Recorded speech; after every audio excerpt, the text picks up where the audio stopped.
என்ன ஜேகே வர வர ரொம்ப அழகாயிட்டே போயிட்டு இருக்கீங்க, என்ன சீக்ரெட்? முன்னாடி மாதிரி இப்போ ஆயில் ஃபுட்ஸ் சாப்பிட்றது இல்லை சார். ஓ, வெரி குட் வெரி குட். என்ன திடீர்னு இந்த நல்ல பழக்கமெல்லாம்? ஆயில்னாலே கெட்டது தானே, அதனால தான். ஆயில்னாலே கெட்டது அப்படின்ட்டுலாம் ஒன்றும் இல்லை.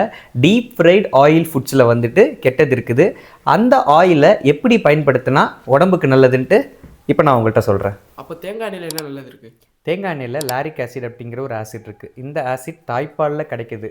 இதனால் immunoglobulins, anti microbes, anti bacterial action தேங்காய் எண்ணெயில் இருக்குது.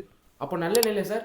நல்லெண்ணெயிலையும் anti microbes, anti bacterial action இருக்குது. அது மட்டும் இல்லாமல் ஹார்ட்டுக்கு நல்லதுன்னு சொல்லக்கூடிய ஹெச்டிஎல் கொலஸ்ட்ராலை மெயின்டைன் பண்ணுற ஆக்டிவிட்டீஸ் நல்லெண்ணெயில் இருக்குது. இல்லாமல் ஆர்த்ரைட்டிஸ் அப்படிங்கிற நோய்க்கு வந்துட்டு எக்ஸ்டர்னல் அப்ளிகேஷனாக நம்ம நல்லெண்ணெயை பயன்படுத்திக்கலாம். இந்த 2 எண்ணெயையும் டீப் ஃப்ரை பண்ணாமல் 1 ஸ்பூன் அளவுக்கு 2 நாள் இல்லை 3 நாள் ஒரு வாட்டி சாப்பிட்டுக்கலாம்.